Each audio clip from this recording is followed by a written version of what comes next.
یہ تمام بزرگوں کی یادوں کا نام مذہب اسلام ہے. بزرگوں کی یادوں کو منانے کا نام مذہب اسلام ہے. اب آپ سمجھے وہی واقعات وہی چیزیں واپس آیا کرتی ہیں. کیونکہ کوئی بھی عالم کہیں سے نئی چیز لے کے نہیں آئے گا. کتاب میں پڑھے گا, تحقیق کرے گا, اس کے بعد بیان کرے گا. لیکن خیر حضرت ابو صالح رضی اللہ تعالی عنہ رحمۃ اللہ تعالی علیہ, آپ ایک بزرگ ہیں, آپ ایک دفعے آپ ایک واقعہ ہے کہ آپ کی والدہ سے ملاقات کیسے ہوتی ہے حضرت ابو صالح کی. آپ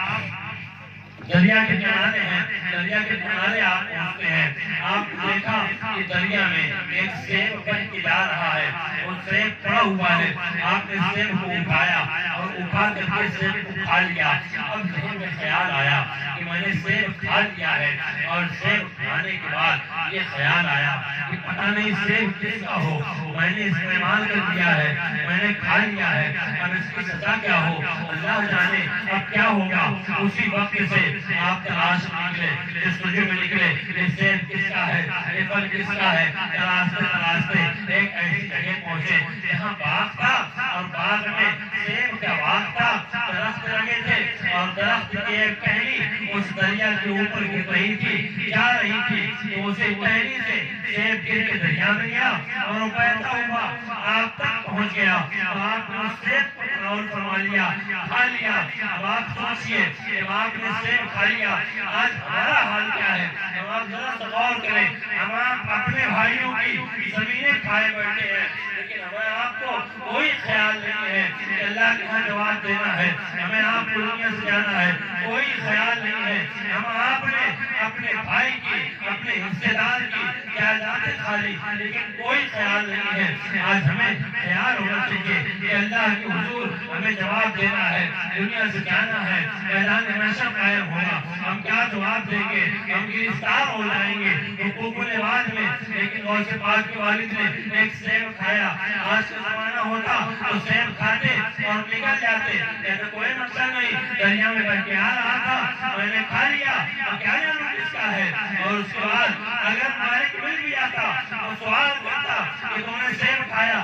کیوں کھایا, تو ہم الٹا کر جاتے کہ اپنا سیب سوال کے رکھنا چاہیے, دریا میں کیوں آیا, تو دریا میں آیا تو ہم نے کھا لیا. لیکن وہ غوث پاک کے والد ہے, وہ غوث پاک کے والد ہے. آپ نے تلاش کر کے آپ کو وہ باغ ملا, آپ باغ کے اندر گئے. اندر جانے کے بعد آپ نے باغ کے والد سے ملاقات کی. آپ نے فرمایا کہ بات یہ ہے, میں نے ایک آپ کو پھل کھا لیا ہے. پورا واقعہ آپ نے بتایا کہ میں دریا میں تھا, سیب جا رہا تھا بہتا ہوا, میں نے پکڑا اور اس کو کھا لیا. آپ بتائیے, میں نے آپ کی بلا اجازت سیب کھا لیا ہے, میری سزا کیا ہوگی. جو چاہے آپ سزا دے دیں. تو حضرت عبداللہ صاحب وہی کہنے لگے, جو باغ کے مالک تھے, آپ کہنے لگے آپ کی سزا یہ ہے کہ 12 سال یعنی 12 سال آپ باغ کی خدمت کریں گے, باغ کی دیکھ ریکھ کریں گے. آپ سوچئے اگر ہم آپ نے سیب کھایا ہوتا اور اگر جا کے کہہ بھی دیتے اس کی سزا کیا ہے.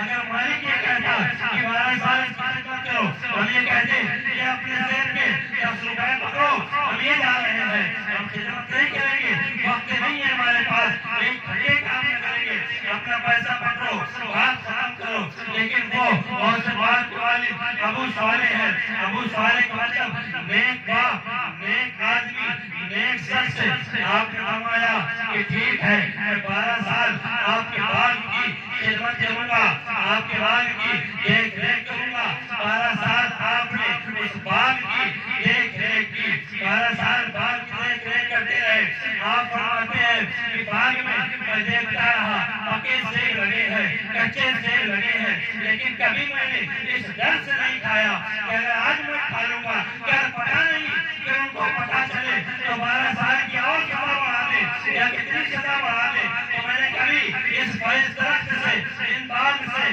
کوئی پھل نہیں کھایا, اسی ڈر سے کہ سزا اور نہ بڑھ جائے. اب 12 سال مکمل ہوئے, باغ کے مالک سے لیے. آپ نے فرمایا کہ میں نے آپ کا پھل جو کھایا تھا, جو سزا اپنا بھائی تھی 12 سال کی, وہ مکمل ہو گئی ہے. اب بتائیے اور کیا سزا ہے. تو باغ کے مالک کہنے لگے کہ ٹھیک ہے, تم نے سزا کاٹ لی ہے, لیکن ایک سزا اور ہے. سزا یہ ہے کہ میری ایک بیٹی ہے جو پیروں سے رکی ہے, پیروں سے بے گھر ہے,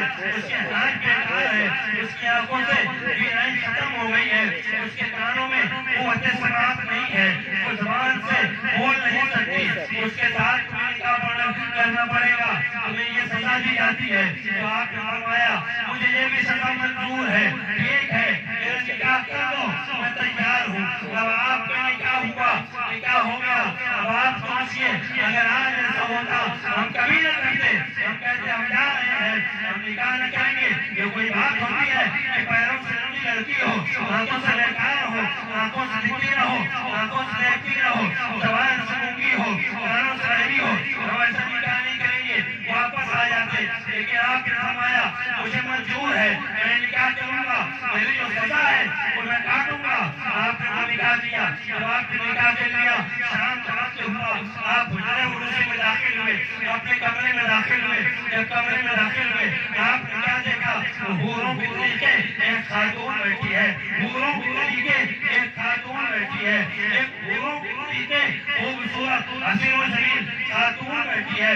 بس آپ نے یہ دیکھا تو آپ فوراً کمرے سے باہر آئے اور باہر آ کے فرماتے ہیں کہ بتائیے آپ نے فرمایا تھا کہ وہ پیروں سے ننگی ہے، ہاتھوں سے بیکار ہے، زبان سے بول نہیں سکتی، کان سے سن نہیں سکتی، آنکھوں سے دیکھ نہیں سکتی، لیکن وہ تو بالکل صحیح ہے، بالکل سلامت ہے، وہ تو حور کی طریقے ہے، وہ حسین و جمیل ہے، وہ خوبصورت ہے۔ تو حضرت عبداللہ سوری فرماتی ہے ہاں میں جو کہہ رہا تھا وہ سچ ہے۔ آج تک میری بیٹی نے کبھی اپنے پیروں کو گناہوں کی طرف نہیں اٹھایا، آج تک میری بیٹی نے کبھی اپنے ہاتھوں کو گناہوں کی طرف نہیں اٹھایا، آج تک میری بیٹی نے اپنی آنکھوں سے گناہ ہوتے نہیں دیکھا، آج تک میری بیٹی نے اپنے کانوں سے کوئی گناہ نہیں سنا، کوئی چغلخوری نہیں سنی، آج تک میری بیٹی نے کبھی اپنی زبان سے جھوٹ نہیں بولا، کوئی گناہ نہیں کیا۔ اسی وجہ سے میں کہہ رہا تھا میری بیٹی ایسی ہے۔ بے شک بے شک نعرے تکبیر، اللہ اکبر نعرے تکبیر، اللہ اکبر نعرے رسالت، یا رسول اللہ نعرے رسالت، یا رسول اللہ جشن غوث الورا، زندہ آباد جشن غوث الورا، زندہ آباد علی جناب مولانا لقمان صاحب قبلہ، زندہ آباد علی جناب مولانا لقمان صاحب قبلہ، زندہ آباد نعرے تکبیر، اللہ اکبر نعرے رسالت۔ یا رسول اللہ۔ مقصد یہ ہے کہ آج ان کی شخصیت سے، ان کی ذات سے سیکھنے کی ضرورت ہے۔ آج ہماری خواتین کو سیکھنے کی ضرورت ہے، ہماری بچیوں کو سیکھنا چاہیے کہ آج گناہ عام ہوتا جا رہا ہے، بے حیائی عام ہوتی جا رہی ہے، اور اس طریقے اگر عام ہو گیا تو پھر مغرب کے کلچر میں، یورپ کے کلچر میں ہمیں کوئی فرق نہیں رہ جائے گا۔ آج کل کتنا برا حال ہے، آپ دیکھیے آپ اپنی بچیوں کو اپنے گھر میں غوث پاک کی والدہ کا ذکر سنایا کریں، یہ ہماری آپ کی ذمہ داری ہے۔ غوث پاک کی والدہ کا ذکر سنائیں گے تو پھر اس کے بعد بات الگ ہوگی، بچے اچھے ہوں گے، بچے سچے ہوں گے اور آگے بڑھیں گے۔ ہماری ماں بہنوں آج دیکھتی ہیں کیا ہوتا ہے، ہماری ماں بہنیں، ہماری بیٹیاں ٹی وی کے اوپر بیٹھ کے رات دن ڈرامہ، ناٹک، فلمیں دیکھ رہی ہیں، تو اس سے کیا ملے گا؟ جس وقت اب حمل کا وقت ہے، پیٹ میں حمل ہے، اور حاملہ عورت اگر ڈرامے دیکھے، اگر ناٹک دیکھے، فلمیں دیکھے، تو اس کا بیٹا اللہ کا ولی نہیں ہوتا یا کوئی نیک نہیں ہوتا، اس کا بیٹا ڈرامے والے جیسا ہوتا ہے۔ اگر وہی عورت اور کو جب حاملہ ہو تو ذکر رسول کرے، درود پاک پڑھے، اور سے پاک کی والدہ کا ذکر کیا کرے، طیبہ طاہرہ کا ذکر کیا کرے، کہ ضرور بچے اگر غوث پاک بنیں گے تو غوث پاک کے غلام بن جائیں گے۔ آج سبق لینے کی ضرورت ہے، ہم آپ صرف واقعات سنتے ہیں کانوں کی تسلی کے لیے،